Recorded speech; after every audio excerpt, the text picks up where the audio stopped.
শেখ হাসিনা সরকারের পতনের পর বাংলাদেশে নারী নিরাপত্তা এবং বিশেষ করে রাজনৈতিক প্রতিহিংসার শিকার হওয়ার বিষয়টি এখন গভীর উদ্বেগের কেন্দ্রবিন্দুতে পরিণত হয়েছে।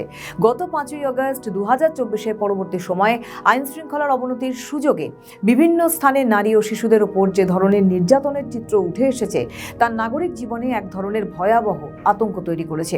ক্ষমতার পালাবদলের এই সন্ধিক্ষণে দেশজুড়ে নারী ও শিশুদের নিরাপত্তা নিয়ে গভীর উদ্বেগ এবং আতঙ্কজনক নির্যাতনের খবর সামনে আসছে।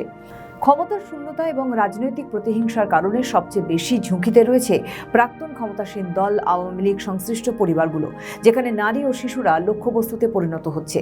শেখ হাসিনার পদত্যাগের পরবর্তী সপ্তাহগুলোতে আওয়ামী লীগ সংশ্লিষ্ট পরিবারগুলো বড় ধরনের প্রতিহিংসার শিকার হয়েছে বলে বিভিন্ন আন্তর্জাতিক ও স্থানীয় গণমাধ্যমের খবর। ছাত্র জনতার অভ্যুত্থানের পর বিশেষ করে যুব মহিলা লীগ সহ বিভিন্ন অঙ্গ সংগঠনের নারী নেত্রী এবং কর্মী সমর্থকদের বাড়িঘরে হামলা, ভাঙচুর ও অগ্নিসংযোগের ঘটনা ঘটেছে। গোপালগঞ্জ সহ দেশের বিভিন্ন জেলায় এই রাজনৈতিক টার্গেট করে হামলার ঘটনাগুলো নারী ও শিশুদের জন্য এক অনিরাপদ পরিবেশ তৈরি করেছে। এমনকি হিন্দু ধর্মাবলম্বী আওয়ামী লীগ সমর্থকদের ওপরও বর্বরোচিত হামলা ও শারীরিক নির্যাতনের অভিযোগ উঠেছে, যেখানে নারীরা সরাসরি আক্রান্ত হয়েছেন। হাসিনার শাসনামলে অবসানের পর সামাজিক ও রাজনৈতিক অস্থিতিশীলতা নারী ও শিশু এক ভয়াবহ রূপ নিয়েছে।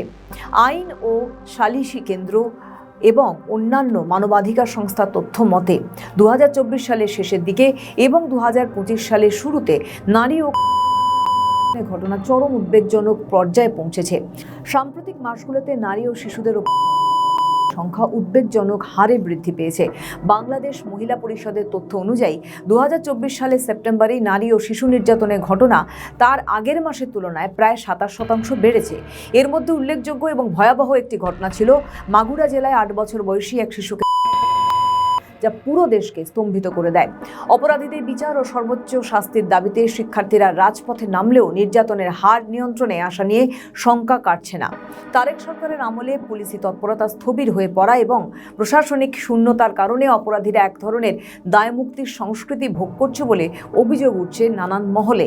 রাজনৈতিক পট পরিবর্তনের পর অনেক সাধারণ মানুষও ব্যক্তিগত শত্রুতার কারণে হয়রানিমূলক মামলার শিকার হচ্ছে, যা নারী সদস্যদের জন্য বাড়তি আতঙ্ক তৈরি করছে বলে বিশেষজ্ঞরা মত। উগ্রবাদী গোষ্ঠীগুলোর উত্থানের ফলে সামাজিক পাবলিক স্পেসে নারীর চলাফেরা এবং অংশগ্রহণের ক্ষেত্রেও এক ধরনের অদৃশ্য বাধা হেনস্থার বৃদ্ধি পাওয়ার খবর সামনে আসছে।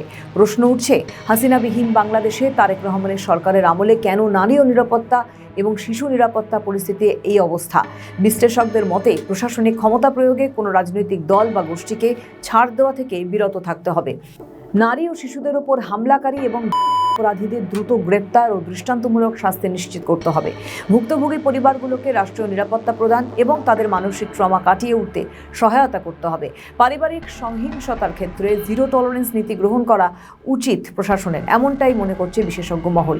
শেখ হাসিনার অনুপস্থিতিতে বাংলাদেশের নারী নিরাপত্তা আজ এক কঠিন পরীক্ষার মুখে। শুধুমাত্র রাজনৈতিক প্রতিহিংসা নয়, বরং সামাজিক অবক্ষয় এবং বিচারহীনতার সংস্কৃতি থেকে নারীদের বাঁচাতে হলে প্রশাসনকে দ্রুত এবং নিরপেক্ষ ভূমিকা পালন করতে হবে বলেই মত বিশ্লেষকদের।